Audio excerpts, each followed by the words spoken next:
أعوذ بالله من الشيطان الرجيم. بسم الله الرحمن الرحيم. شهر رمضان الذي أنزل فيه القرآن هدى للناس وبينات من الهدى والفرقان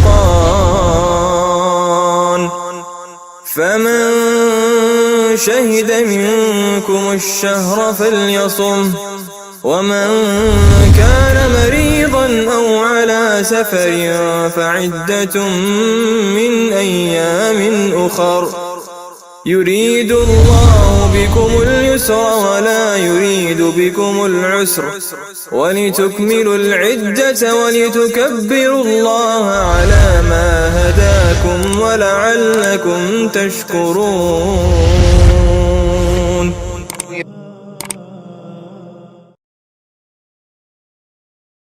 أعوذ بالله من الشيطان الرجيم. ما خلقكم ولا بعثكم إلا كنفس واحدة إن الله سميع بصير. ألم تر أن الله يولج الليل في النهار ويولج النهار في الليل وسخر الشمس والقمر كل يجري إلى أجل مسمى وأن الله بما تعملون خبير. ذلك بأن الله هو الحق وأن ما يدعون من دونه الباطل وأن الله هو العلي الكبير. ألم تر أن الفلك تجري في البحر بنعمة الله ليريكم من آياته إن في ذلك لآيات لكل صبار شكور. وإذا غشيهم موج كالظلل دعوا الله مخلصين له الدين فلما نجاهم إلى البر فمنهم مقتصد وما يجحد بآياتنا إلا كل ختار كفور. يا أيها الناس اتقوا ربكم واخشوا يوما لا يجزي والد عن ولده ولا مولود هو جاز عن والده شيئا إن وعد الله حق فلا تغرنكم الحياة الدنيا ولا يغرنكم بالله الغرور. إن الله عنده علم الساعة وينزل الغيث ويعلم ما في الأرحام وما تدري نفس ماذا تكسب غدا وما تدري نفس بأي أرض تموت إن الله عليم خبير. سورہ لقمان کی آخری آیت نمبر 28 تا 34 آپ کے سامنے پڑھی گئی ہے. اللہ رب العالمین کے لیے کمال ملک ہے. فرمایا اللہ تعالیٰ نے للہ ما فی السماوات وما فی الارض، یا للہ ما فی السماوات والارض، جو کچھ آسمانوں میں ہے اور جو کچھ زمین میں سب اللہ ہی کی ملکیت ہے. تو اس کی ملکیت کا یہ کمال ہے کہ ہر چیز بڑی سے بڑی اور چھوٹی سے چھوٹی چیز کائنات کی سب اللہ کی ملکیت ہے اور ایک اکیلا اللہ ہی اس کا مالک ہے.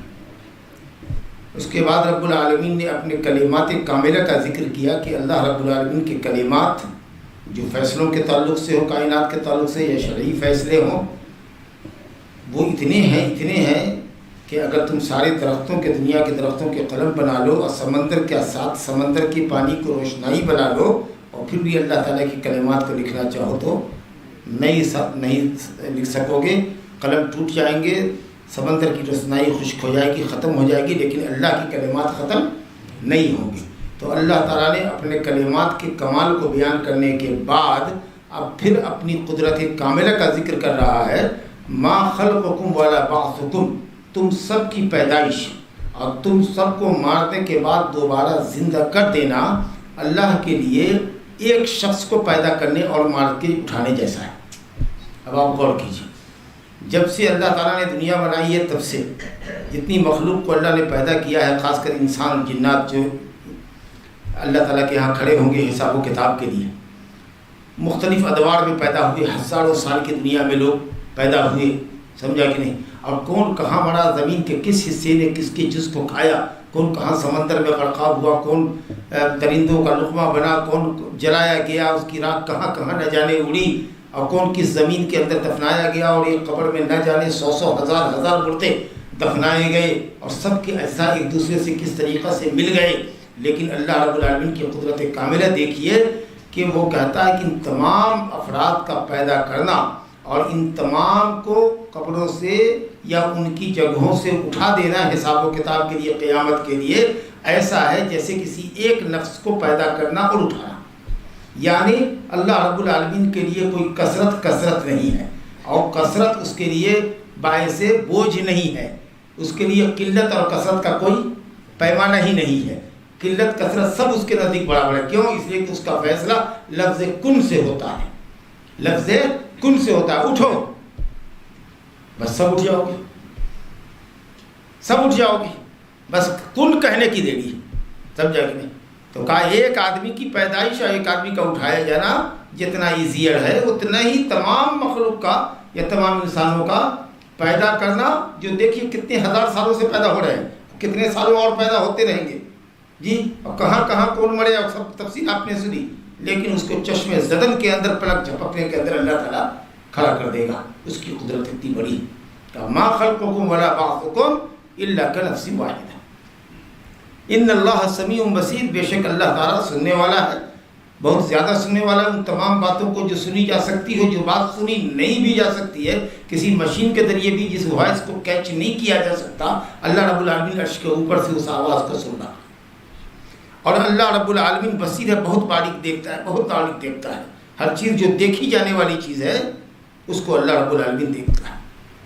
تو اللہ تعالیٰ بڑا سننے والا اور بڑا دیکھنے والا ہے. یہ اس کی قدرت کا ذکر ہوا کہ اللہ رب العالمین کے لیے تم سب کو دوبارہ زندہ کرنا کوئی بھی مشکل نہیں ہے، سرے سے نہیں ہے. اس لیے ایمان بالآخرت رکھو اور قیامت کے اوپر اپنے ایمان کو مضبوط کر لو. جو لوگ انکار کرتے ہیں، سمجھتے ہیں اتنے لوگوں کو کیسے اٹھائے گا، کون کہاں سے اٹھے گا، سب کی اجزاء زمین کے اندر مل گئے ہیں، نہ جانے ایک دوسرے کا جسم کیسے مٹی کے اندر مخلوط ہو گیا ہے، کیسے اس کو الگ کرے گا. یہ سب وہ کہتے ہیں جن کو اللہ کی قدرت کا اندازہ نہیں ہے. وہ اپنی عقل کے پیمانے پر اللہ کی قدرت کو ناپتے ہیں اور اس پیمانے سے اس کو ناپتے ہیں، اس کسوٹی پر اس کو تولتے ہیں، پرکھتے ہیں. اس لیے ایسا کرتے ہیں. جب اللہ تعالیٰ کی قدرت بے انتہا ہے اور اس کی قدرت کی کوئی مثال ہی نہیں ہے، تو اللہ تعالیٰ جو کہہ رہا ہے اس کو آپ مانیے، سمجھیے. وہ کہہ رہا ہے کہ بالکل چشم زدن کے اندر یہ ہوگا. سمجھا کہ وما امر الساعۃ الا کلمح البصر او هو اقرب. کہ قیامت کا مسئلہ صرف ایسے ہی ہوگا جیسے کوئی پلک جھپکے یا اس سے بھی کم. سورہ نحل میں اللہ کہتا ہے وما امر الساعۃ الا کلمح البصر. پلک جھپکو یا اس سے بھی کم قیامت کھڑی ہوگی. سب اٹھ کر کے اللہ کے سامنے کھڑے ہو. یہ حالت ہے. ان ہی الا زجرۃ واحدہ فاذا هم بساہرہ. ایک مرتبہ ڈانٹا، اٹھو، ایک مرتبہ ڈانٹا، سب کے سب میدان محشر میں جاؤ گے. اللہ الم تری ان اللہ، اللہ کی قدرت دیکھو. الم تری ان اللہ یولج اللیل فی النہار ویولج النہار فی اللیل. کیا تم نہیں دیکھتے کہ اللہ تعالیٰ رات کو دن میں اور دن کو رات میں کیسے داخل کرتا ہے. دن کو رات میں داخل کرتا ہے، رات کو دن میں داخل کرتا ہے. اس کا دو مفہوم علماء نے بتایا ہے. یعنی رات کا آنا اور دن کا آنا. رات آتی ہے اپنی سیاہی کے ساتھ تو دن کی سفیدی کو ڈھانپ لیتی ہے، اور جب دن طلوع ہوتا ہے تو رات کی سیاہی کافور ہو جاتی ہے، چھٹ جاتی ہے. یہ مطلب ہوا کہ رات کو دن میں داخل کرتا ہے، دن کو رات میں داخل کرتا ہے. یعنی ایک دوسرے کو ختم کر دیتا ہے. رات کی سیاہی آئی تو دن ختم ہوا، دن کا اجالا آیا تو رات کی سیاہی ختم ہوئی. یہ ہوا داخل کرنا ایک دوسرے میں. دوسرا معنی یہ ہے کہ رات کی ساعت کو، کچھ گھڑیوں کو، کچھ گھنٹوں کو لے کر اللہ تعالیٰ دن کو دے دیتا ہے تو دن لمبا ہو جاتا ہے، اور کچھ وقت دن کا لے کر کے اگر رات کو دے دیتا ہے تو رات لمبی ہو جاتی ہے. یہ اس کی قدرت ہے. اب آپ دیکھیے نا کہ اس وقت دن لمبے ہیں، رات چھوٹی ہو رہی ہے. گرمی میں دن لمبے ہوتے ہیں، راتیں چھوٹی ہوتی ہیں. جاڑوں میں راتیں لمبی ہوتی ہیں، دن چھوٹے ہوتے ہیں. سمجھا؟ جاڑا بھی ضروری ہے، گرمی بھی ضروری ہے. جاڑے کی شدت جب ہوتی ہے تو بہت سے پیڑ پودے اس میں بڑھتے ہیں، ٹھیک ہے، اور بہت سے حشرات الارض، کیڑے مکوڑے جو جان لیوا ہیں، جاڑے کی شدت کی وجہ سے مر جاتے ہیں. ورنہ اگر جاڑا نہ ہو اور ان کو جیوت رکھا جائے، زندہ رکھا جائے، ان کو پنپنے اور بڑھنے کا موقع دیا جائے تو آدمی سے زیادہ وہ جانور اور وہ حشرات الارض، کیڑے مکوڑے انسانی آبادی کے اندر پھیل جائیں گے. اللہ رب العالمین خدا سخت کرتا ہے جاڑے کو. اور پھر اس کے بعد جب گرمی لاتا ہے تو اتنی گرمی دیتا ہے کہ گرمی کے اندر پھل پکتے ہیں. اس وقت آم کے پھل ہیں، لیچی کے پھل ہیں اور بھی دوسرے پھل ہیں، یا گیہوں وغیرہ کی کھیتی ہوتی ہے، ایک مہینہ پہلے گیہوں کی فصل تیار ہوئی ہے، جب تک اس پر دھوپ نہیں لگے گی اور جب تک اس پر پچھم سے چلنے والی گرم ہوا، جو لو والی ہوا ہوتی ہے، نہیں لگے گی، اس وقت تک دانے خشک نہیں ہوں گے، سخت نہیں ہوں گے، کھجور پکے گا نہیں، تیار نہیں ہوگا، مرقع کا رس خشک ہو کر کے انگور کا وہ مرقع اور کشمش کی شکل میں نہیں آئے گا۔ تو یہ سب قدرت کا کمال ہے۔ اور گرمی بھی اتنی دیتا ہے کہ بہت سارے جانور گرمی کی تاب نہ لا کر اپنے بلوں میں مر جاتے ہیں، ٹھیک ہے۔ اور اسی طریقہ سے زمین کا بخار گرمی سے نکلتا ہے، اور اسی طریقے سے جب گرمی تیز ہوتی ہے تو سمندر سے پانی کا بھاپ بن کے اڑتا ہے، جو بدلی بن کر کے ہم پر برستا ہے۔ سب اللہ رب العالمین کا نظام ہے۔ اللہ فرماتا ہے کہ دیکھو اللہ ہی ہے وہ، نہیں دیکھتے تم کہ رات کو دن میں داخل کرتا ہے اور دن کو رات میں داخل کرتا ہے۔ وَسَخَّرَ الشَّمْسَ وَالْقَمَرَ، اور اس میں سورج اور چاند کو تمہارے مسخر کیا ہے، تمہارے تابع کیا ہے، تمہاری منفعت کے واسطے پیدا کیا ہے۔ کل یجری الی اجل مسمى، یہ چاند، سورج، ستارے، سیارے جتنے ہیں وہ سب کے سب ایک وقت مقررہ تک کے لیے، یعنی قیامت تک کے لیے اپنی دھوری پر، اپنی لائن پر سب چل رہے ہیں۔ لیکن جو چیز نہیں چل رہی ہے وہ زمین ہے، وہ اسٹل ہے، سمجھا کہ نہیں؟ کچھ لوگ کہتے ہیں نا آسمان کے سورج اور چاند نہیں چلتے، زمین ہی اس کے گرد چلتی ہے۔ قرآن نے کہا نہیں، کل فی فلک، جو چاند ستارے چلتے، زمین کو اللہ نے مستقر بنایا ہے، ٹھہرا دیا ہے، یہ نہیں ہلتی، یہ نہیں چلتی، سمجھا کہ نہیں؟ ہاں، ہزاروں سال سے پوچھ لیجئے، کوئی 1000 سال تو زندہ نہیں ہوگا، لیکن 100 سال کے اندر بھی جو جہاں پر تھا 1 انچ نہیں سرکا، کہتے 36,000 سال میں دنیا اپنی جگہ سے پوری گھومتی ہے۔ کیا کرتے ہیں، کیا فلسفہ بتاتے ہیں اللہ تعالیٰ۔ زمین کو اللہ نے ٹھہرا دیا ہے، زمین نہیں حرکت کرتی، زمین کے گرد سورج اور چاند حرکت کرتے ہیں، اپنا ایک دورانیہ پورا کرتے ہیں 24 گھنٹے کے اندر۔ تو کہا وَسَخَّرَ الشَّمْسَ وَالْقَمَرَ۔ ہاں، سائنسدانوں کی تھیوری مت لیجیے گا، قرآن کی تھیوری لیجیے گا۔ اللہ کہتا ہے کہ ہم سورج اور چاند کو چلاتے ہیں، زمین کو نہیں چلاتے۔ قرآن کی بات لیجیے، سائنسداں غلط ہے، قرآن صحیح ہے، اللہ کا کلام ہے، سمجھا؟ اس لیے سورج اور چاند کو اللہ نے تمہارے مسخر کیا، اور یہی اور سورج اور چاند یجری چلتے رہتے ہیں، اپنے مدار پر چلتے رہتے ہیں، الی اجل مسمى، جب تک کہ قیامت قائم نہ ہو، یہ چلتے رہیں گے۔ اور ایک لگے بدھے نظام کے حساب سے چل رہے ہیں، ٹکرا نہیں رہے، کبھی سورج چاند سے ٹکرا نہیں رہا، سمجھا کہ وَأَنَّ اللَّهَ بِمَا تَعْمَلُونَ خَبِيرٌ، اور اللہ تعالیٰ تمہارے عملوں سے باخبر ہے۔ اللہ نے سورج کو دن کی علامت بنایا ہے، اور چاند کو اللہ تعالیٰ نے رات کی علامت بنایا ہے۔ چاند کو اللہ نے روشن بنایا ہے، اس کے اندر اپنی لائٹ رکھی ہے۔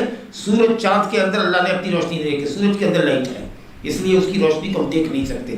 چاند سورج سے روشنی لیتا ہے تو وہ دودھیا ہلکی سی روشنی آپ کو دکھاتا ہے، زمین کے اندر اس کی روشنی پڑتی ہے۔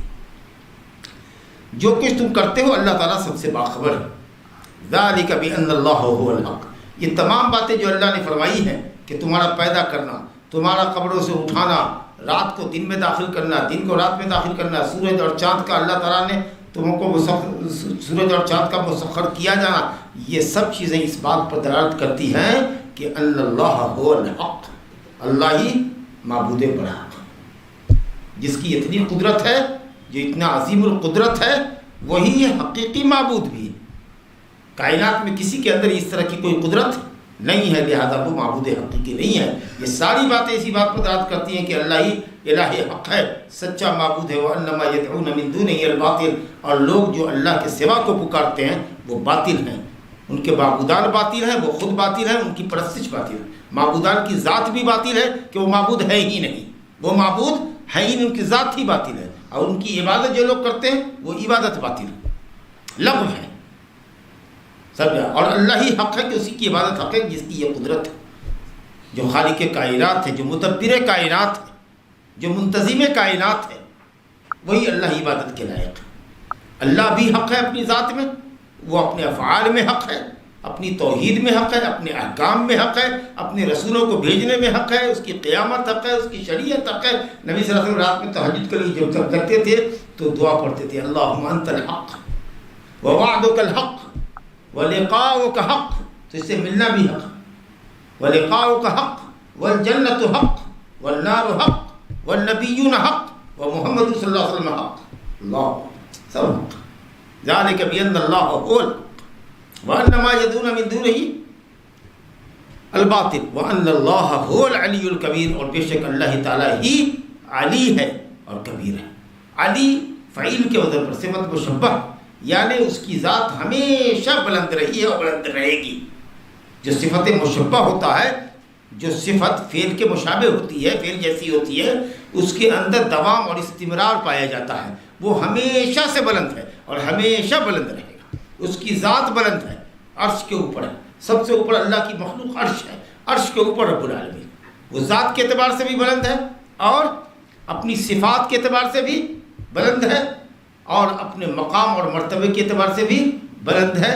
اہل بدعت اللہ کی ذات کے علو کو تسلیم نہیں کرتے، وہ کہتے ہیں اللہ ہر جگہ ہے، ہاں قدر و قیمت اس کی، مقام اس کا بلند ہے، یہ مانتے ہیں، لیکن اللہ اپنی ذات سے بھی علی ہے، سب کے اوپر ہے، تمام مخلوقات کے اوپر ہے، یہ اہل بدعت نہیں مانتے، وہ کہتے ہیں اللہ ہر جگہ ہے، سب جگہ، جبکہ اللہ تعالیٰ علی الذات، اپنی ذات کے اعتبار سے بھی ہمیشہ سے بلند ہے، ہمیشہ بلند رہے گا، سمجھا، اور اپنے صفات کے اعتبار سے بھی بلند ہے۔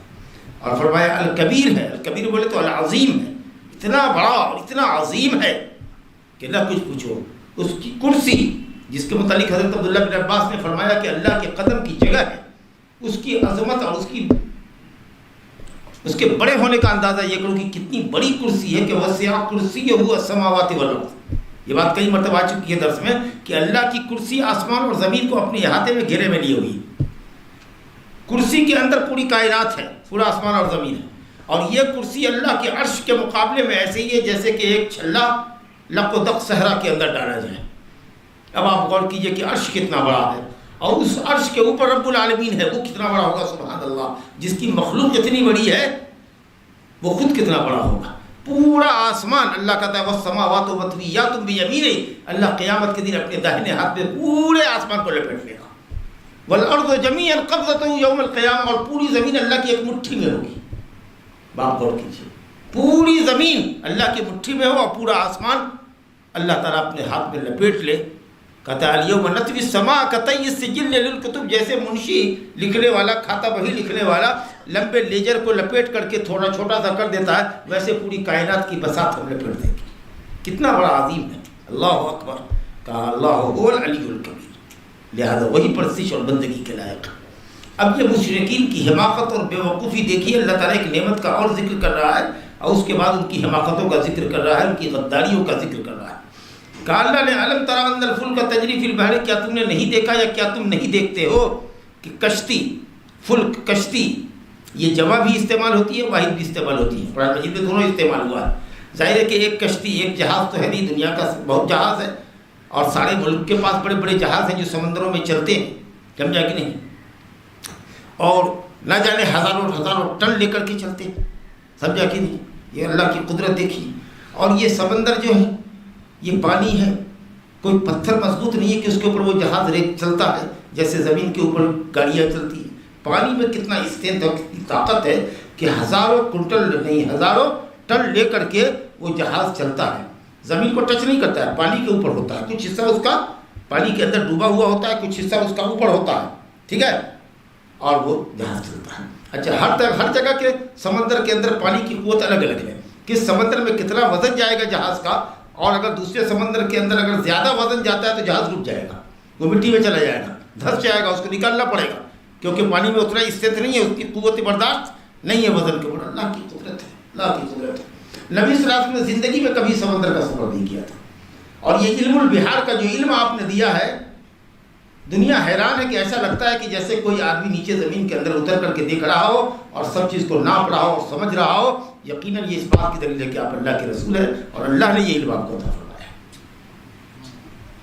کہا کیا سمندر پہ کیا کشتیوں کو، جہازوں کو نہیں دیکھتے؟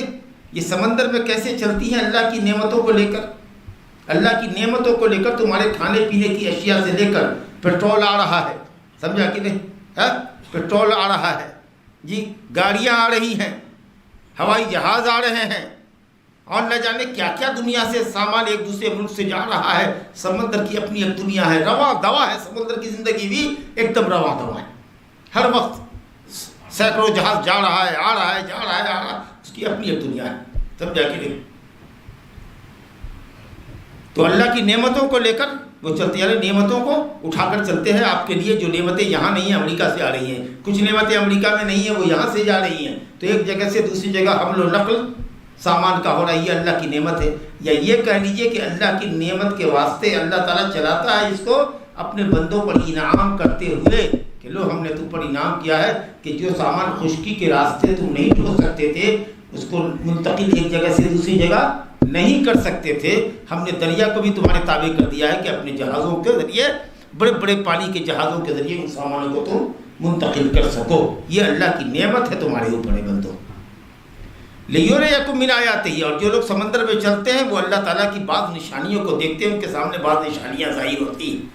سمجھا کہ نہیں؟ ہم تو صرف تموج کو دیکھتے ہیں تو گھبرا جاتے ہیں کہ کس قدر پہاڑ کی طریقہ سے پانی اچھلتا کودتا ایک دوسرے پر چڑھتا ہوا وہ آتا ہے, جوار بھاٹا جس کو کہتے ہیں, اور پھر وہ 500 گز تک پانی جاتا ہے اور پھر وہ نیچے آتا ہے. وہ منظر جو جوار بھاٹے کا ہوتا ہے کتنا حسین منظر ہوتا ہے. اور جب تلاطم خیز موجیں ہوں تو سمجھو کہ بالکل پہاڑ کے مانند وہ پانی اوپر اٹھتا ہے, اور جہاز نیچے ہوتا ہے وہ پانی کی موجوں میں گھڑ جاتا ہے. رب العالمین فرماتا ہے لِيُرِيَكُم مِّنْ آيَاتِهِ, تاکہ تم کو اپنی بعض نشانی ظاہر کرے. سمندر میں جو جاتا ہے دیکھتا ہے, سمجھا کہ نہیں, پانی میں دیکھتا ہے جیسے وہ کچھ حصہ اس کا تو نیچے ڈوبا ہوا ہوتا ہے نا, اب کچھ حصہ اوپر ہوتا ہے, تو بڑی بڑی مچھلیاں, ویل مچھلی اور نہ جانے کون کون شارک مچھلی اور کیا کیا کر دیکھتے, بڑے بڑے اژدہے سانپ دیکھتے, بڑے بڑے گھوڑے دیکھتے, اس کے اندر پہاڑ اور پتھر دیکھتے, سمجھا کہ نہیں, اور بڑی بڑی بڑی موجوں کو دیکھتے. خطرناک چیزیں ہوتی ہیں. اللہ اکبر. اللہ تعالیٰ فرماتا ہے کہ اس میں البتہ بہت بڑی نشانیاں ہیں, بہت زیادہ صبر کرنے والوں کے لیے اور شکر کرنے والوں کے لیے. صبر کرنے والوں کے لیے کیا کہ جب دیکھتے ہو کہ سمندر موجوں کے تھپیڑے کھاتا ہے, جب جہاز تمہارا سمندر میں اور بہت اونچی موجیں اٹھتی ہیں, اب اس وقت جو جہاز ہچکولے کھانے لگتا ہے تو سب کو اپنی جان کی فکر ہونے لگتی ہے کہ اب گئے اب گئے اب گئے. تو اس وقت اللہ تعالیٰ کہتا ہے کہ صبر کا امتحان لیتے کہ صبر کرو. اور جب کبھی ایسا ہوتا ہے کہ ایک دم خرامہ یہاں سے بیٹھے امریکہ چلے گئے اور موجوں سے سامنا نہیں ہوا, ایک دم ایسا چلے جیسے لگا کہ سطح زمین کے اوپر چل رہے ہیں, سمجھا کہ نہیں, ایک دم فراٹے بھرتی ہوئی گاڑی کے اندر ایک دم پلین زمین میں جانے بدل نہیں ہل رہا. اس طریقے سے بھی ہم تم کو آرام سے کبھی کبھی سفر کروا دیتے ہیں. تو جب پریشانیوں سے سفر ہوتا ہے سمندری تو تمہارے صبر کا امتحان لیتا ہوں, اور جب بہت آرام سے تمہارے سفر کو سمندری گزار دیتا ہوں تو تمہارے شکر کا امتحان لیتا ہوں کہ تم اللہ کے شکر گزار ہو کے لیے. کیونکہ سمندر کا ذکر آیا ہے اور سمندر کی موجوں اور ہولناکیوں کا سامنا ہے, تو اب یہ اللہ کہہ رہا ہے کہ اس میں بہت بڑی نشانیاں ہیں ان لوگوں کے لیے جو بہت زیادہ صبر کرنے والے ہیں اور شکر کرنے والے ہیں. تو صبر اور شکر کا کیا تعلق ہے سمندر کے چلنے سے, یعنی سمندر کے بحری سفر سے, اس کے تعلق کو بعض مفسرین نے یوں جوڑا ہے. باقی رہا کہ صبر کرنے والے اور شکر کرنے والے, اسلام اسی دو کا تو نام ہے کہ اگر تکلیف ہو تو صبر کرو, عبادت کی بجا آوری میں تکلیف ہو تو صبر کرو, گناہ چھوڑنے میں بھی تکلیف ہوتی ہے, انسان کی طبیعت فطری طور پر گناہ کی طرف مائل ہوتی ہے, لیکن انسان اپنے نفس سے جہاد کرتا ہے, صبر کرتا ہے تو اس پر ثواب ہے. اور شکر گزاری یہ ہے کہ علم, مال, اولاد, جس طرح کی بھی نعمت سے اللہ نے عزت سے نوازا ہے اس نعمت پر اللہ تعالیٰ کی شکر گزاری کرو, کہ دل میں اس نعمت کا اعتراف کرو, زبان سے اللہ کی حمد و ثنا بیان کرو, شکر گزاری کرو, اور جو نعمت جس طرح کے عملی تقاضے کی کا تم سے مطالبہ کرتی ہے اس طرح کے اپنے عمل سے بھی ثابت کر دو. علم ہے تو دوسروں کو علم دو, پیسہ ہے تو محتاجوں پہ خرچ کرو, جاہو رتبہ ہے تو دوسرے کے حق میں سفارش کرو. جو نعمت اللہ نے تم کو دی ہے اس نعمت کے حساب سے تم اللہ کے بندوں پر احسان کرو. تو یہ تو عام صبر اور شکر کی تعریف ہے, اور وہی انسان کی زندگی ہے. انسان کی زندگی صبر اور شکر کے درمیان ہے. نعمت پہنچے تو شکر کرو, اور تکلیف پہنچے تو صبر کرو. بس زندگی اسی دو کے درمیان ہے, صبر اور شکر کے درمیان. لیکن سمندر کے اندر جو موجیں ہیں, ہولناک موجیں, ان سے گزرنا اور سمندر سے خرامہ اپنے سفر کی منزل کو طے کر لینا, یہ بھی بندے سے صبر اور شکر کا مطالبہ کرتی ہیں. وَإِذَا غَشِيَهُم مَّوْجٌ, جب ان کو موج ڈھانپ لیتی ہے, گھیر لیتی ہے, یعنی مشرکین مکہ کو یا ان جیسے کسی بھی مشرک کو, جب سمندر کی موجیں ان کو ڈھانپ لیتی ہیں, چاروں طرف سے گھیر لیتی ہیں, جی کالظلل, جیسے کہ بدلی اوپر سے آ جائے, یعنی موج اوپر ہے, جہاز نیچے ہے, چاروں طرف سے موج ہے اور جہاز ہے کہ ہچکولے کھا رہا ہے, سمجھا کہ نہیں, اب پلٹا تب پلٹا, اب الٹا تب الٹا یہ کیفیت بنتی ہے. اب بعض لوگوں کا زولل کا معنی پہاڑ، جیسے پہاڑ نیچے سایہ دیتا ہے تو اس طریقے سے یہ موج اتنی کھڑی ہوتی ہے سمندر کے اندر کبھی کبھی کہ لگتا ہے کہ پہاڑ کھڑا ہو گیا اور اس کا سایہ نیچے پڑ رہا ہے. گویا کہ ہر طرف سے خوفناک موجوں میں جب تمہارا جہاز گھرتا ہے تو دعوا اللہ مخلصین لہ الدین. تو ان مشرکین کا حال یہ ہوتا ہے کہ یہ بالکل اخلاص کے ساتھ، بالکل مخلص ہو کر کے، اللہ کے نیک بندے ہو کر کے یہ اللہ سے دعا کرتے ہیں. دعا میں اخلاص ہوتا ہے کہ اے اللہ تو ہی ہم کو اس وقت نجات دے گا. ارے لات عزا منات کو پکارو بھائی، نہیں وہ سب اس وقت کسی کام کے نہیں ہے، وہ سب اس وقت کسی کام کے نہیں. یہ مانتے ہو تو کوئی بھولے سے بھی اپنے لات عزا منات کو، اپنے دیوی دیوتا کو وہاں نہیں پکارتا. صرف یا اللہ، صرف یا اللہ، صرف یا اللہ بچا لے، اللہم انقذنا، اللہم انقذنا، اللہ بچا لے، اللہ بچا لے. اور اس میں جب موت آتی ہے تو آدمی کیا نہ کرے. کہتا ہے کہ ضرورت کے وقت بھی گدھے کو آدمی باپ کہتا ہے، ضرورت کے وقت گدھے کو باپ کہتا ہے.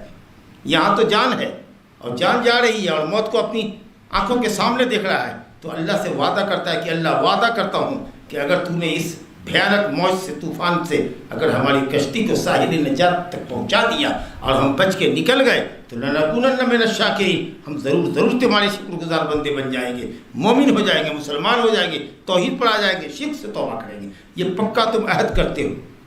سمجھا؟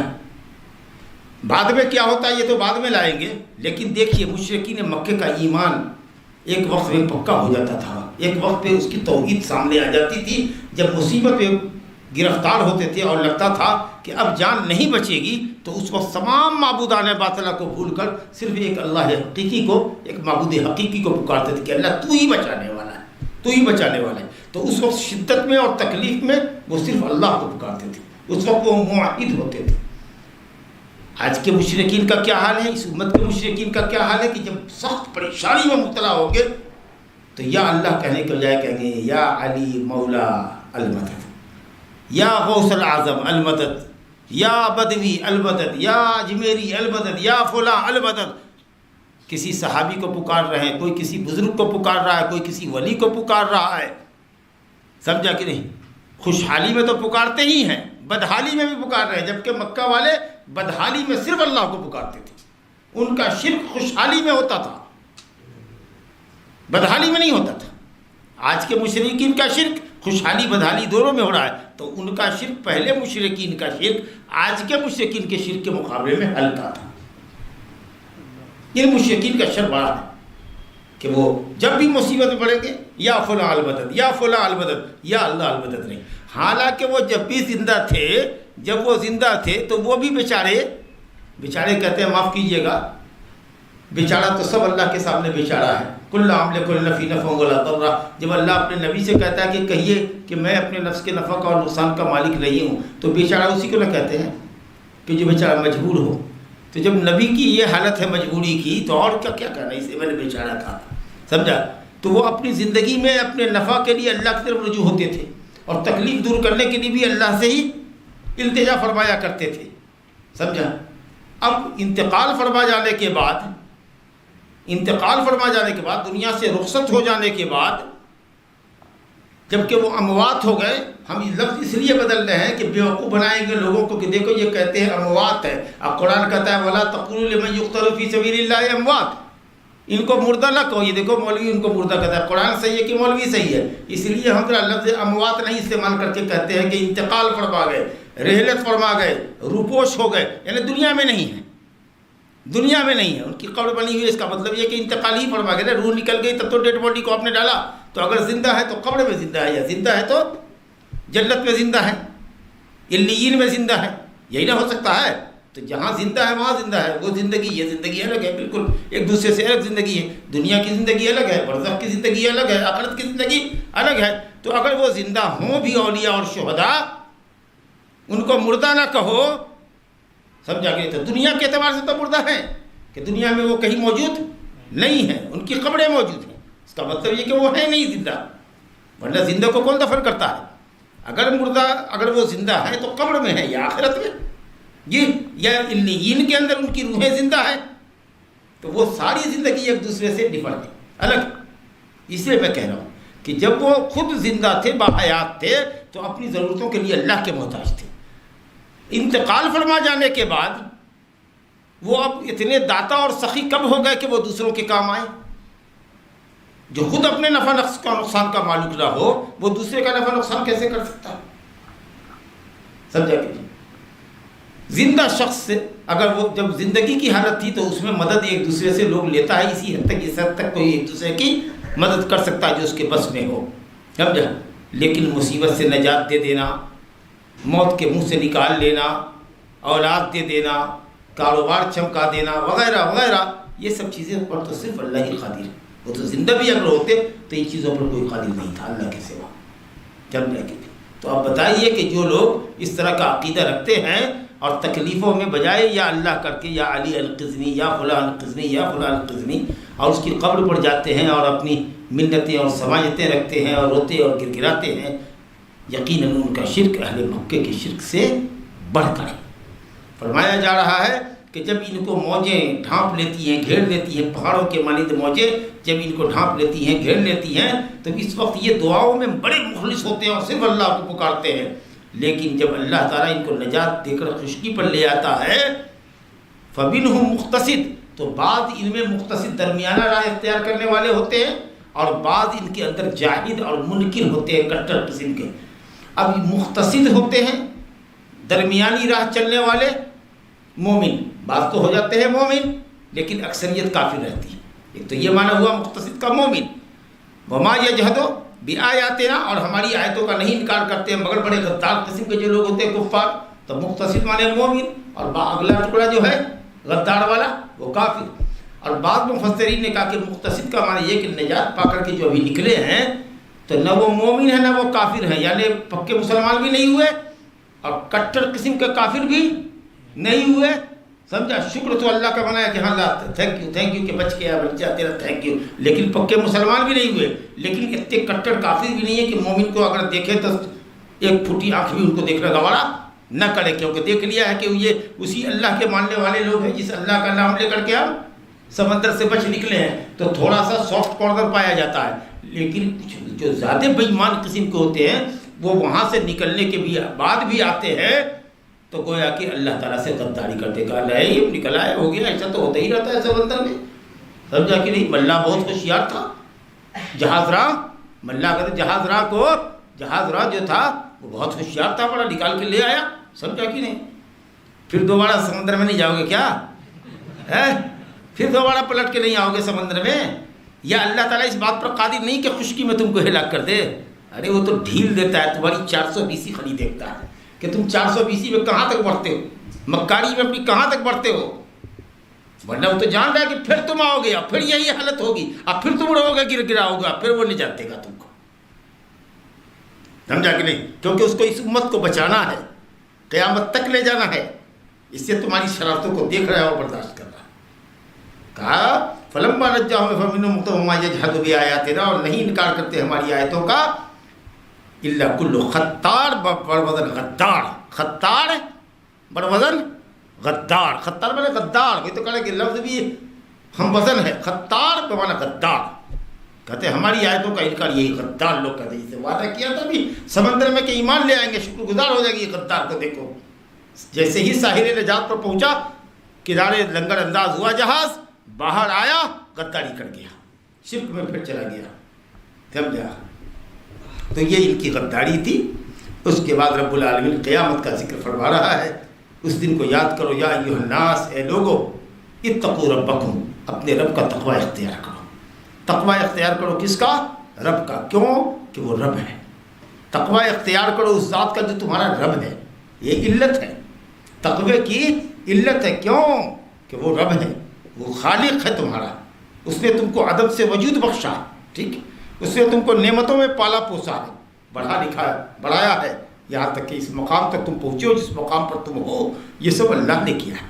اس لیے اپنے خالق، اپنے رازق اور اپنے پالنے پوسنے والے کی حکموں کو بجا لاؤ، اس کا تقوی اختیار کرو۔ وخشوا یوما، اور اس دن سے ڈرو، اس کی حقیقت کو معلوم کر چکے، قیامت کا دن کتنا ہولناک ہوگا۔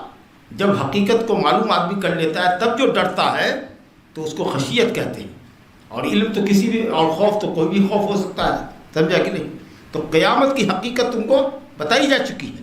وخشو یومن، اس دن سے ڈرو جس دن لا یجزی والد عن ولدہ، کوئی باپ اپنی اولاد کے کام نہیں آئے گا. کوئی باپ میں باپ بھی داخل ہے، دادا دادی بھی داخل ہے، نانا نانی بھی داخل ہے، ہاں، اور اولاد کے اندر بیٹا بیٹی بھی داخل ہے، پوتا پوتی ناتی نتنی بھی داخل ہے. کہا کوئی کسی کے کام نہیں آئے گا. وہ باپ جو زندگی میں اپنے بچوں کی جان کی خاطر اپنی جان کی بازی لگا دیا کرتا تھا، اور وہ بیٹا جو اپنے باپ کو بچانے کے لیے اپنی ماں کی خاطر اپنی جان پر کھیل جایا کرتا تھا، وہ سب ایک دوسرے سے کلی کٹا رہے ہوں گے، سب ایک دوسرے کو دیکھ کر کے منہ پھیر لیں گے. سمجھا کہ نہیں؟ یوم یفر المرء من اخیہ وامہ وابیہ وصاحبتہ وبنیہ. ہر آدمی سے بھاگے گا، بھائی سے بھاگے گا، باپ سے بیٹا بھاگے گا، ماں سے بیٹی بھاگے گی، بیوی شوہر سے بھاگے گی، شوہر بیوی سے بھاگے گا، صاحبتہ وبنی بیٹے سے بھاگے گا. آئی نہیں کہ کوئی کسی کو نہیں دیکھ رہا ہوگا، سب کو دیکھ رہا ہوگا. یبصرونہم، سب ایک دوسرے کو دیکھ رہا ہوگا، لیکن ایسے گردن گھمائے گا اور ایسے راستہ بدلے گا جیسے کہ اس نے دیکھا ہی نہیں. سب کرنی ایک دوسرے سے بچے گا، کیونکہ سب کو وہاں پڑی ہوگی نفسی نفسی نفسی نفسی، ہم بچ جائیں. چاہے گا پورا خاندان ہمارے جہنم میں جھونک دے، میرے باپ ماں کو سب کو جہنم میں جھونک دے، اللہ تعالیٰ ہمیں بچائے. اب ماں باپ کہے گا جائے بھاڑ میں جائے، ہماری اولاد صاحب کو جہنم میں جھونک دے، ہم کو بچا لے گا. ہر کو اپنی اپنی فکر ہوگی. لا یجزی والد عن ولدہ، کوئی باپ اپنے بیٹے کے کام نہ آئے گا، کوئی بیٹا اپنے باپ کے کام نہ آئے گا، کوئی کسی کا بوجھ نہیں لے گا. سمجھا؟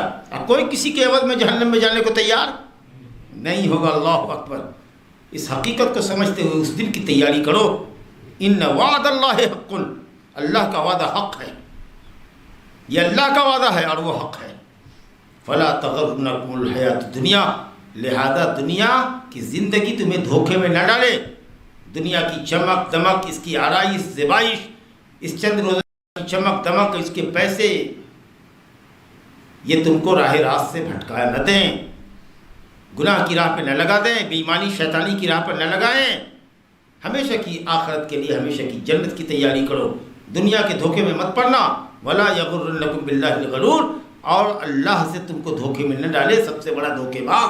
غرور سب سے بڑا فعول، سب سے بڑا دھوکے باز شیطان، جو تمہارے سامنے باطل کو مزین کرتا ہے، گناہ کو خوبصورت بنا کر پیش کرتا ہے، اور تم کو کہتا ہے اتنے دن سے سودی کاروبار کر رہے ہو، لے رہے ہو، دے رہے ہو، کچھ ہوا ہے آج تک؟ کاروبار چمکا ہے کہ نہیں چمکا؟ کبھی ایک آدمی کا مال لیا 2 4 10 20 کروڑ تو اچھے ہوئے نا. اگر تم صحیح نہیں ہوتے، غلطی پر ہوتے تو اللہ تعالیٰ تم کو ہلاک کر چکا ہوتا. اور اتنا ترقی جو کر کے گئے ہو، کوٹھے پر کوٹھا، مکان پر مکان، جائیداد پر جائیداد جو تم نے خریدی ہے، اگر تم غلطی پر ہوتے تو اتنا تم تھوڑے ہی اس کو حاصل کر سکتے تھے. سمجھا کہ نہیں؟ اور اس کے بعد کیا لگتا ہے ایک دفعہ حج کر لو گے سب گناہ معاف ہو جائے گا، ایسے آ جاؤ گے حج کر کے جیسے ماں کے پیٹ سے پیدا ہوئے ہو. کیا گھبراتے ہیں؟ تو بڑے تو سب موجود ہے اسلام کے اندر. نماز پڑھنے کے لیے کہیے، روزہ رکھنے کے لیے کہیے، تو شیطان کے ابھی کیا عمر ہو گئی ہے نماز پڑھنے کی؟ چھوٹا بچہ ہے، کیا نماز پڑھتا ہے بھائی؟ ابھی عمر بقی ہے کیا؟ نبی کو نبوت ملی 40 سال میں، تم ہمارے بیٹے کو 15 سال میں کہتے ہو نماز پڑھنے کے لیے؟ 40 سال کا ہوگا جب نماز پڑھے گا. سمجھا کہ نہیں؟ بیٹی بالغ ہو گئی ہے، بچوں کو عادت لگانا چاہیے، لیکن ماں دیکھتی ہے بیٹی کا منہ، بیٹے کا منہ. 12 سال 13 سال کا بچہ، ارے بچہ بچی کبلا جاتے ہیں، مرجھا جاتے ہیں روزے. بھائی اتنی گرمی کا زمانہ ہے، روزہ نکڑ کو نہیں. ارے ابھی پوری عمر پڑی ہوئی ہے، اس کو اور شوق دلانا چاہیے. ربیہ بنت معوذ کہتی ہے کہ ہم اپنے چھوٹے چھوٹے بچوں کو روزہ رکھواتے تھے. وہ بھی کون روزہ؟ عاشورہ کا روزہ. اور بچوں کو کہتے تھے کہ بیٹا روزہ پورا کر لینا. تو یہ کھلونا دیکھو وہ بنا کے رکھا ہے گڑیا اون کی، وہ تم کو دے دوں گی. تو ماں باپ کو یہاں حوصلہ دلانا چاہیے. 10 سال کا بچہ، 11 سال کا بچہ ہے، روزہ رکھ سکتا ہے اگر، کہ بیٹا اگر تم نے روزہ رکھ لیا نا تو اس مرتبہ ایک سائیکل خرید کر کے تم کو دوں گا. سمجھا کہ نہیں؟ ایک چھوٹی سی بائک لا کر کے دوں گا، محلے میں گھمائے گا. ایک گھڑی تم کو لا کے دوں گا. کچھ اس طرح کی جو چیز ہے، یا کھانے پینے کی جو چیز اس کو پسند ہے، یہ صرف انعام اور وعدے کر کے بچوں کو عبادت کے لیے مائل کرنا چاہیے. تو یہاں ماں باپ جھوٹا پیار، خاص کے ماں جھوٹا پیار دکھائے گا. ابھی بچی ہے، اتنی دبلی پتلی ہے، روزہ رکھے گی 1 مہینے کا تو اور کمزور ہو جاتی ہے. امتحانات چل رہے ہیں، ان کی تیاری کرنی ہے. سمجھا کہ نہیں؟ تو اس طریقے سے کیسے روزہ رکھتے ہیں؟ لا حول ولا قوت الا باللہ. بہرحال کہتے ہیں کہ شیطانی فلسفہ ہے یہ سب اصل میں بتا رہا ہے کہ یہ سب شیطان سکھاتا. تو شیطان کے دھوکے میں مت پڑنا، بڑا دھوکے باز ہے، بڑا مکار، بڑا 420 ہے، سمجھا کہ نہیں؟ وہ مکاری ہی جانتا ہے اور کچھ نہیں جانتا۔ ہاں، اس کے پھندے سے کوئی نہیں بچتا ہے، جس کو اللہ بچائے وہی بچتا ہے۔ نہ مولوی بچتا ہے، نہ حاجی بچتا ہے، نہ نمازی بچتا ہے، نہ کاروباری بچتا ہے، نہ ڈاکٹر بچتا ہے، نہ انجینئر بچتا ہے، نہ جاہل بچتا ہے۔ اتنے ہتھ کنڈے ہیں اس کے پاس، سمجھا کہ ایک دو ہتھ کنڈا نہیں، اتنے ہتھ کنڈے ہیں کہ وہ سب آدمی کو اپنے اپنے حساب سے وہ ڈیل کرتا ہے۔ جو بچ گیا اس کے ہتھ کنڈے سے، اس کی چال سے، وہ اللہ ہی کا فضل ہے کہ اس کو بچائے، سمجھا کہ نہیں؟ ورنہ شیطان کی چال سے بچنا بہت مشکل۔ آگے آخری آیت ہے، چند غیب کی باتوں کا اللہ تعالیٰ بتا دے رہا ہے، جو اہم غیبی امور کے اندر جو اہم ترین چیز ہے، ان کے 5 کا ذکر، میں سے 5 کا ذکر کر رہا ہے، جس کو نبی صلی اللہ علیہ وسلم نے فرمایا وَعِندَهُ مَفَاتِحُ الْغَيْبِ، مفاتیح الغیب کی تفسیر میں ان چیزوں کو بتایا ہے کہ اللہ کے پاس غیب کے خزانوں کی کنجی ہے، یا غیب کی کنجیاں، یعنی بہت بڑی بڑی جو غیب کی چیزیں ہیں جن کا علم اللہ کے سوا کسی کو نہیں، وہ یہ چیزیں کہا ان اللہ عنده علم الساعہ، اللہ کے پاس قیامت کا علم ہے، کس دن آدمی دنیا سے، کس دن دنیا ختم ہوگی، اور کس دن دنیا سے یا کہتے ہیں قبروں سے لوگ اٹھ کر میدان محشر میں جمع ہوں گے، اس کا علم کسی کو نہیں۔ چلیے میدان محشر سے اٹھنے کا بات تو چھوڑیے، لیکن کس دن دنیا ختم ہوگی، کس مہینے میں ختم ہوگی، کچھ لوگ بتاتے ہیں کہ 2019 کے بعد سے کچھ ہی سال بچ جائے گا، کچھ لوگ کتنے کہتے ہیں 15ویں صدی آ گئی ہے، اب دنیا اس میں ختم ہو جائے گی۔ کتنے شگوفے سنے ہوں گے نا کہ دنیا کو ختم ہونا ہے، سمجھا کہ نہیں؟ ہاں، کتنے لوگ سال متعین کر دیتے ہیں، کتنے لوگ مہینہ متعین کر دیتے ہیں۔ اللہ تعالیٰ فرماتا ہے کہ ان اللہ عنده علم الساعہ، بے شک اللہ اسی کے پاس قیامت کا علم ہے۔ یسألونک عن الساعۃ ایان مرساہا، کہتے ہیں کہ قیامت کب لنگر انداز ہوگی، کب واقع ہوگی؟ قل انما علمها عند ربی، کہہ دیجیے کہ اس کا علم سے میرے رب کے پاس ہے۔ لا یجلیها لوقتها الا هو، عین وقت پر وہی اس کو ظاہر کرے گا، سمجھا کہ نہیں؟ جو پلک جھپکتے ہوئے واقع ہو جائے گی، پہلے سے کوئی الارم نہ ہوگا۔ تو لہذا جو بھی کوئی آدمی اگر کہتا ہو کہ اتنے سال کے بعد، ایگزیکٹلی ٹھیک 30 سال کے بعد دیکھو کہ قیامت قائم ہو جائے گی اور فلاں مہینے کے اندر قائم ہو جائے گی، یا تو اس کے دماغ میں خلل ہے، یا تو پاگل اور دیوانہ ہے وہ، یا نہیں تو پھر وہ کافر ہے۔ کیونکہ جب اللہ تعالیٰ نے کہا کہ اس غیب کا علم صرف میرے پاس ہے اور کسی کے پاس نہیں، اور وہ کہہ رہا ہے اتنے سال میں ٹھیک 10 سال کے بعد 15 سال کے بعد قیامت ہو جائے گی فلاں مہینے کے اندر میں، تو گویا کہ وہ علم غیب کا دعویٰ کر رہا ہے، اور جو اللہ کے سوا علم غیب کا دعویٰ کرے وہ اسلام سے خارج ہے۔ ان اللہ عنده علم الساعہ وینزل الغیث، اور اللہ بارش برساتا ہے، یعنی اللہ کے سوا کوئی نہیں جانتا متى یجی المطر، بارش کب آئے گی یہ اللہ کے علاوہ کوئی نہیں جانتا ہے۔ آثار سے تو پتہ چل رہا ہے کہ بارش ہونے کا انومان ہے، بارش ہونے کا تخمینہ، اندازہ ہے، توقع ہے، توقع کی جاتی ہے کہ صاحب کل بارش ہوگی، سمجھا کہ نہیں؟ اتنے بجے سے اتنے بجے کے درمیان میں ہوگی، تیز ہوائیں چلیں گی، سمجھا کہ نہیں؟ اللہ کی قدرت ہے، صاحب بادل اڑ گیا، وہ بارش ہوئی نہیں، اور کہیں سے بھی کوئی پیشین گوئی نہیں تھی بارش کی، اور اچانک سے بادل کا ٹکڑا اٹھا اور موسمیات والے کو پتہ بھی نہیں تھا کہ بارش ہوگی اور بارش ہو جاتی، سمجھا کہ نہیں؟ تو وہ بھی بیچارے سب جو موسمیات والے ہیں، جو آلات نصب کیے ہوئے ہیں، وہ بھی یہی کہتے ہیں کہ اندازہ ہے، اندازہ کیا جاتا ہے، تخمینہ ہے۔ وہ کبھی دعویٰ نہیں کریں گے کہ ایگزیکٹ ہم ٹائم متعین کر دیں کہ فلاں وقت میں بارش ہوگی اور اتنے دیر تک رہے گی اور اتنے ملی میٹر بارش ہوگی، یہ کوئی بھی نہیں کہہ سکتا، کوئی نہیں۔ اللہ کی بات، جو نازل کرتا ہے بارش کو وہی جانتا ہے کہ کب نازل کرے گا اور کتنی دیر تک نازل کرے گا بارش کو۔ تو یہ 2 چیز ہوئی، اور تیسری چیز اللہ نے فرمایا وَيَعْلَمُ مَا فِي الْأَرْحَامِ، وہی جانتا ہے کہ رحموں میں، ماں کی رحموں میں کیا ہے، وہی جانتا ہے کہ ماں کی رحموں میں کیا ہے، یعنی جو بچہ پل رہا ہے وہ کیا ہے، وہ کون ہے، یہ نہیں کہا۔ اگر کہہ دیتا کہ وہ کون ہے، من آتا، من فی الارحام، من آتا ہے ذات کے لیے اور ماں آتی ہے صفات کے لیے۔ ارے لفظ ماں جو ہے، ماں یہ صفت کو بتاتا ہے، اور من، ممنوع من ذات کو، جنڈر کو بتاتا ہے۔ تو اگر یہ آتا کہ وہی ہے جو جانتا ہے کہ کون ذات ہے، لڑکا ہے کہ لڑکی ہے، تو قرآن کے اس چیلنج کو آج کی ڈاکٹری ٹیم موجودہ میڈیکل سائنس چیلنج کر دیتی، کہا یہ علم غیب نہیں ہے، ہم نے تو مشین ایجاد کر کے بتا دیا ہے۔ حالانکہ 100% شیورٹی شاید نہ ہو، ڈاکٹر آپ کے موجود ہیں، پوچھیے، یا آپ لوگ بھی پڑھے لکھے ہیں لوگ ہیں، سمجھا کہ نہیں؟ 100% شیورٹی نہیں ہے کہ اگر کہہ دیا کہ بیٹا ہے تو بیٹا ہی ہے، بیٹی ہے تو بیٹی ہی ہے، اس میں 2-4% غلطی ہو سکتی ہے اور ہوتی ہوگی۔ بہت سارے لوگوں نے ایبارشن کروا دیا بیٹی سمجھ کے، اب بعد میں جو ایبارشن کر دیا تو دیکھا کہ بیٹا ہے۔ لیکن مان لیجئے کہ 100% بھی اگر میڈیکل سائنس کہتی ہے کہ لڑکا ہے اور لڑکا ہی ہے اور ہوا بھی ویسا ہی، اور 100% ان کی فائنڈنگ اور ان کی رزلٹ بالکل صحیح ہے، تو اگر اللہ تعالیٰ من استعمال کرتا تب یہ قرآن کا اعجاز ابھی ختم ہوتا، اور یہ دیکھتے دنیا پیٹتی سب پیٹتی کہ دیکھو قرآن کے چیلنج کو ہم نے توڑ دیا۔ ہم جان گئے کہ ماں کے پیٹ میں شکر میں مادر میں رحم میں مادر میں کون ہے، لڑکا ہے کہ لڑکی ہے، لیکن کہا ماں کس صفت کا ہے، لڑکا ہو یا لڑکی ہو یہ تو تم جان سکتے ہو، لیکن بدبخت ہے کہ نیک بخت ہے، کتنی عمر لے کے جیے گا کتنی عمر لے کے نہیں جیے گا، اچھے کام کرے گا کہ برے کام کرے گا، یہ کون جانتا ہے؟ کوئی مشین بتا سکتی ہے؟ پیدا بھی وقت پر ہو جائے گا صحیح سالم یا عین وقت میں وہ مردہ نکلے گا، اس کو بھی کوئی جانتا ہے؟ تو اس لیے یہ قرآن نے کہا ما فی الارحام، کیا کچھ ہے رحموں کے اندر، کس صفت کا حامل بچہ یا بچی ہے، اس کو اللہ کے سوا کوئی نہیں جانتا۔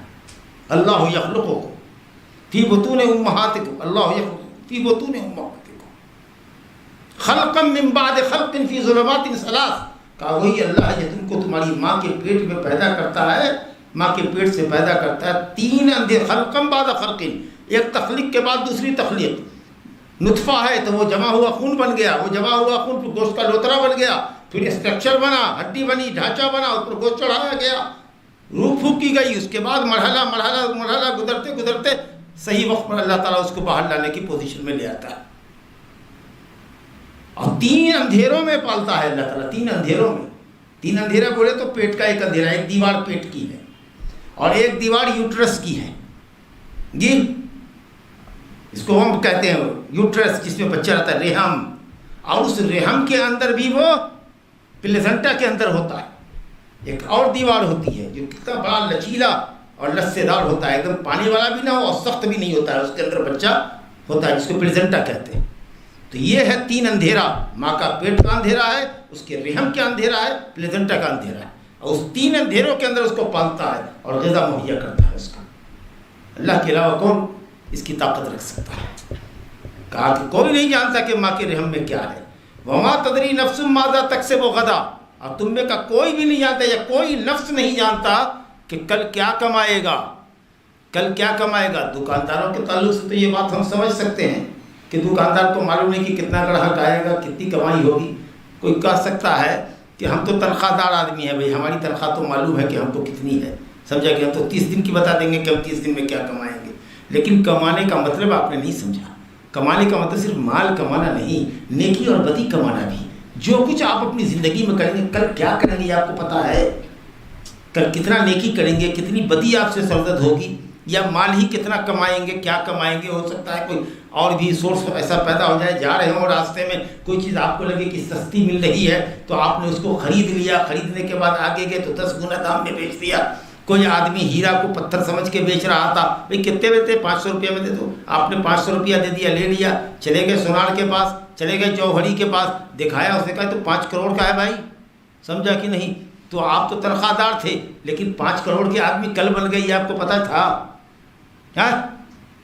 اللہ کوئی نہیں جانتا کہ کل کیا کمائے گا، مال کتنا کمائے گا اور نیکی بدی کتنی کمائے گا۔ 4 چیزیں ہوئی، وما تدری نفس بأی ارض تموت، اور کوئی بھی نفس نہیں جانتا، کوئی بھی متنفس نہیں جانتا کہ کس زمین میں مرے گا، کس زمین میں مرے گا، موت اس کو کہاں لے جائے گی۔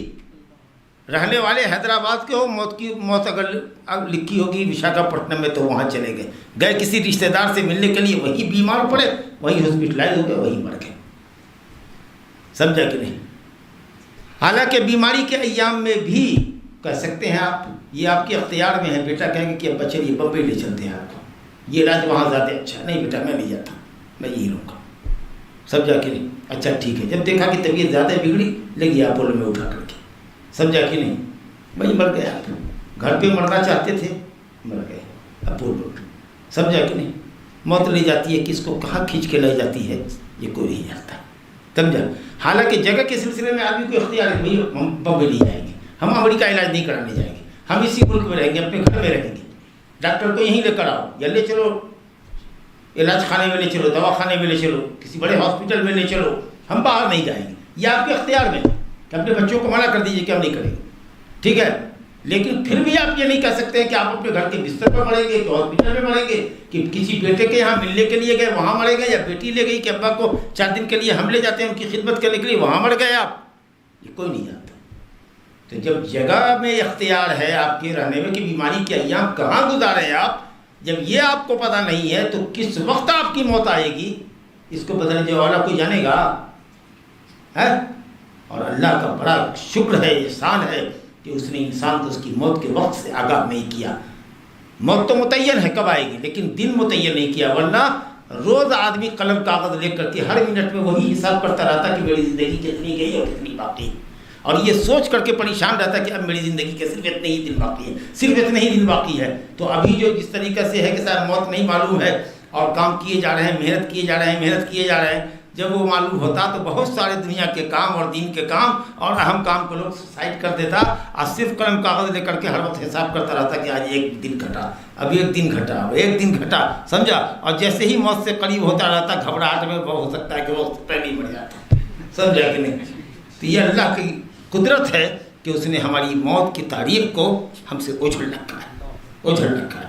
لیکن آپ اس بات کو ہمیشہ اپنے دماغ میں رکھیے کہ آپ کو مرنا ہے, اور کبھی بھی موت آ سکتی ہے اور کہیں بھی آ سکتی ہے. اس کو آپ کو سامنے رکھنا ہے اور اس کے لیے تیار ہونا, کہ اگر ملک الموت آ کر کے کوئی کہے, یا ملک الموت کہے کہ میں ملک الموت ہوں. بعض بزرگوں سے سلف سے منقول ہے کہ ملک الموت بھی اگر آ کر کہے دروازے پر کہ بھائی میں آتا ہوں تمہاری روح لینے کے لیے, تو آپ کہیں تشریف رکھیے, ہم تیار بیٹھے, ہم تیار بیٹھے. یعنی ہم کو اب توبہ استغفار بھی کرنے کی وزی ضرورت نہیں ہے, اور لوگوں کے معاملات بھی ہم نے حل کر لیے ہیں, ایک طرف تیار بیٹھے ہیں, آپ آئیے لیجیے. تو ہم کو اپنی موت کو یاد کرنا چاہیے, کثرت سے موت کو یاد کرنا چاہیے, یعنی موت کے لیے تیاری کرنی چاہیے. بہرحال کوئی بھی انسان نہیں جانتا وہ کس زمین میں مرے گا. جب زمین نہیں معلوم ہے, جگہ نہیں معلوم ہے مرنے کی, تو کس دن مرے گا, کس وقت میں مرے گا ایگزیکٹلی, اس کو اللہ کے سوا کوئی نہیں جانتا. لیکن اپنی موت سے انسان کو غافل نہیں ہونا چاہیے. ان اللہ علیم الخبیر, بے شک اللہ تعالیٰ بہت علم والا ہے اور بہت خبر رکھنے والا ہے. علیم اور خبیر, علم والا ہے, جاننے والا ہے, خبر رکھنے والا ہے. علم رکھنا خبر رکھنا دونوں ایک ہی چیز ہے, لیکن تھوڑا سا فرق ہے کہ علیم اس کو کہتے ہیں جو ظاہر کو بھی جانتا ہو, باطن کو بھی جانتا ہو, اور خبیر اس کو کہتے ہیں جو صرف باطن کو جانتا ہو, باطن کی خبر رکھتا ہو. تو اللہ تعالیٰ ظاہر کی بھی خبر رکھتا ہے اور باطن کی بھی خبر رکھتا ہے. علیم جو ظاہر باطن دونوں کو جانے, اور خبیر جو صرف باطن کو جانے.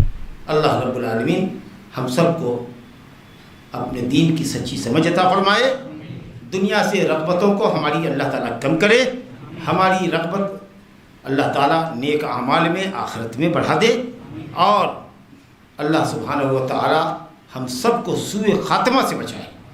کبھی کسی ایسے عمل کی اللہ توفیق نہ دے کہ جو اس کو پسند نہ ہو, اور اسی برے عمل پر ہمارا خاتمہ ہو جائے. اس کو سوء خاتمہ کہتے ہیں. اللہ تعالیٰ سوء خاتمہ سے محفوظ رکھے. آمین وآخر دعوانا الحمدللہ رب العالمین. آپ سب لوگوں کی اس حاضری کو, ہماری اس بیان کو اللہ تعالیٰ قبول فرمائے, اور جن بھائیوں نے یہ اہتمام درس کا کیا تھا یہاں پر آپ سب کے لیے, اللہ تعالیٰ ان کی بھی نیکیوں کو قبول فرمائے. انہوں نے جو کچھ آپ سب کی راحت کے لیے, دروس کے لیے انتظام کیا ہے, جو خرچ انہوں نے برداشت کیے ہیں, اللہ تعالیٰ اس کا بہتر سے بہتر صلہ ان کو دنیا اور آخرت میں عطا فرمائے. جو علم ہم نے آپ کو دیا ہے, اللہ نے ہم کو دیا ہے, اللہ نے ہمارے ذریعے آپ کو دیا ہے, وہ صرف علم محض نہ ہو بلکہ علم عمل کے قالب میں ڈھل جائے. اللہ کرے کہ علم اور عمل کی جیتی جاگتی ہم تصویر ہوں, تاکہ یہ علم ہمارے خلاف حجت نہ ہو قیامت کے دن, بلکہ اللہ تعالیٰ کے یہاں مزید قربت کا اور نیکی کا اور تقرب اللہ کا ذریعہ بنے. انہی کے ساتھ اللہ سے دعا کرتے ہیں کہ وہ رمضان کے بقیہ ایام کو خیر سے فضل کے ساتھ ہم سے گزار دے, ختم کر دے, اور یہ مہینہ اللہ کے یہاں ہمارے حق میں گواہی دینے والا ہو, ہمارے خلاف گواہی دینے والا نہ ہو. انشاءاللہ ایسے رمضان, ایسی عیدیں ہم سب کی زندگی میں اللہ تعالیٰ بار بار لائے. جو بیمار ہیں اللہ ان کو شفا عطا فرمائے, جو قرض دار ہیں اللہ ان کے قرضوں کو ادا کر دے, سمجھا. اور اسی طریقے سے جو کسی بھی پریشانی میں مبتلا ہے اللہ تعالیٰ ان کی پریشانیوں کو دور کر دے. جن کے گھر میں جوان بیٹیاں ہیں ان کی شادی کا اللہ تعالیٰ اچھا بندوبست فرما دے. اللہ تعالیٰ اسلام کو اور مسلمانوں کو نہ صرف اس ملک میں بلکہ دنیا کے سارے ملک میں سارے ممالک میں اللہ تعالیٰ غلبہ نصیب فرمائے اور ظالموں کے ظلم سے اللہ تعالیٰ اسلام کو اور مسلمانوں کو محفوظ رکھے. انہ تعالیٰ سمیع مجیب. صلی اللہ وسلم وبارک علی نبینا محمد وعلی آلہ وصحبہ اجمعین وآخر دعوانا ان الحمد للہ رب العالمین.